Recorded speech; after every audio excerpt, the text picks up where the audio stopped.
작금에 발생되고 있는 김문수 국민의힘 대선 후보 취소 문제에 대해서 이것을 볼 때 뭐 일반 사람들은 뭐 당권의 문제다 여러 가지를 많이 보고 뭐 법률이 해소하지만 제가 봤을 때는 이 대장동 문제 이 자체가 대장동의 부정부패로 인한 이 천문학적인 부정한 돈이 대장동 저수지 어느 곳에 숨겨져 있다가 이것이 대한민국의 입법, 사법, 행정부에 다 뿌려졌다는 거예요.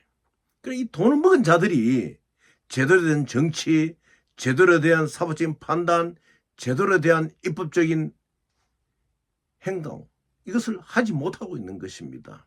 그러면은 이것을 국보할 사람이 누구냐? 청렴하게 살아왔고 이 민족의 자유와 민주주의를 위해서 싸워왔던 경력이 있는 사람이 이것을 할 수 있는 것이에요. 그러나 지금 보십시오. 민주당의 후보도 그 뭐 경기도지사나 성남지사 할 때 갖고 있었던 사법 리스크들에 재판을 받고 있는 중 아닙니까?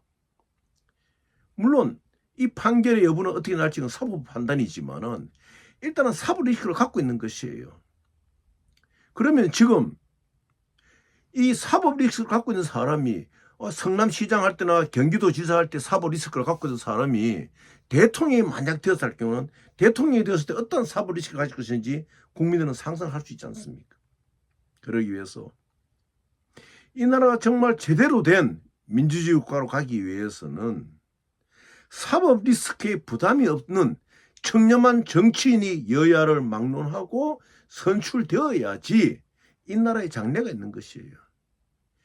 이 나라의 민생을 해결하고 또 이 나라의 최대에 가진 통일 문제를 생각하고 또 인류의 사회의 전쟁 방지를 위한 남북한의 대치를 품으로 내 가지고 이 전쟁 방지를 위한 평화에도 공헌할 수 있는 것이고 근데 이러한 모든 꿈들이 최근에 정치적 상황을 보면 하나 이루어질 수 있는 게 없잖아요.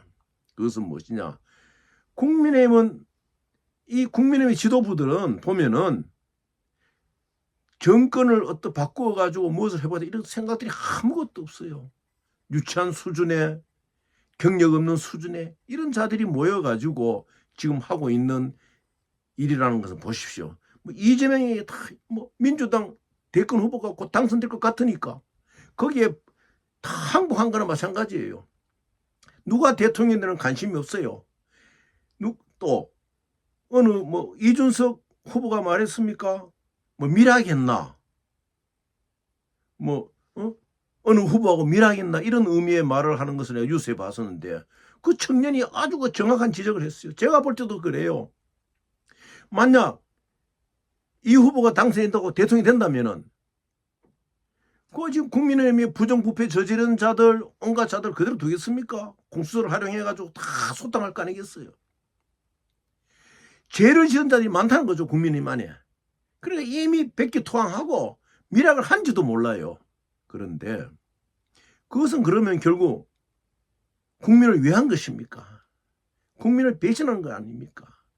비록 여당이고 야당이고 여당을 떠나가지고 이제는 사법 리스크가 없는 대통령 후보, 청렴한 대통령 후보, 민주화 투쟁의 경력이 있는 대통령 후보가 나와가지고 이 민족의 길을 열어야 됩니다. 이대로 그만두면은 이 한국은, 이 대한민국은 정말 이제는 더 이상 뒷걸음칠 수 없는 몰락의 나라가 빠져버립니다. 국민 여러분.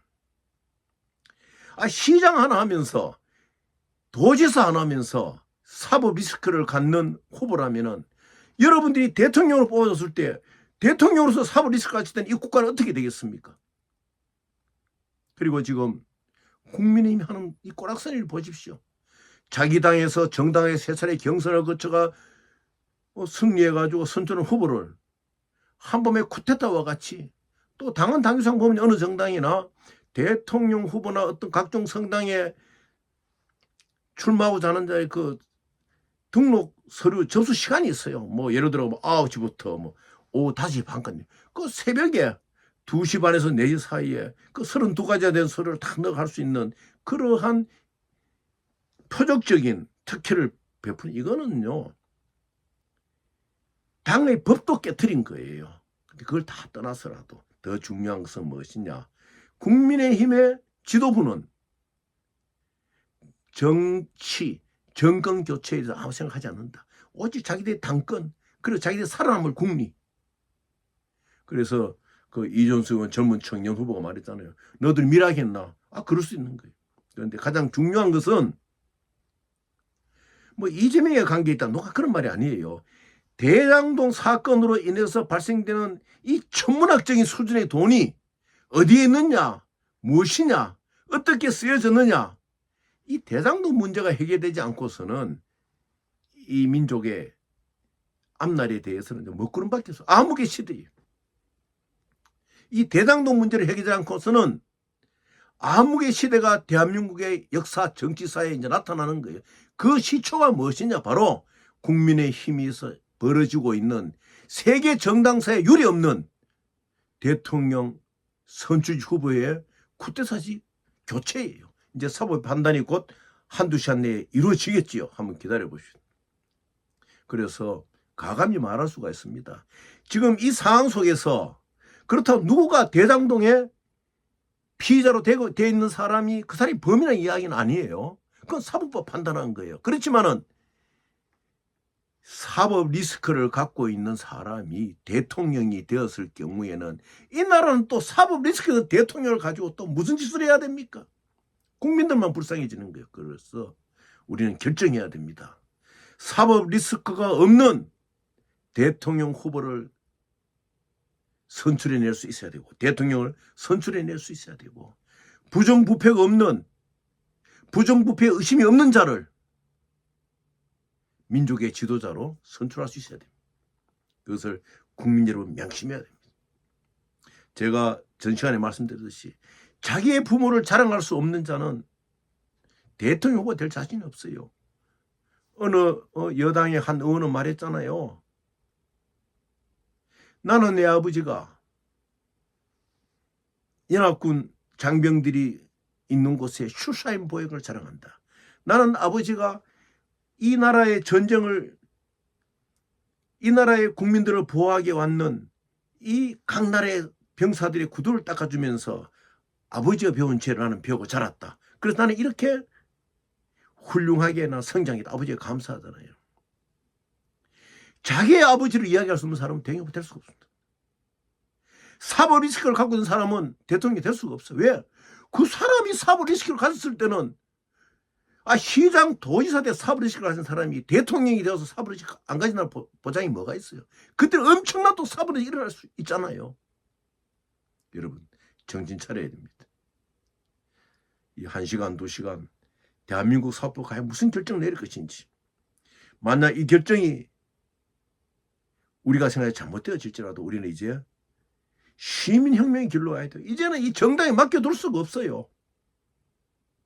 저는 김대중 총재와 같이 통합민주당을 만든 사람이 하나입니다.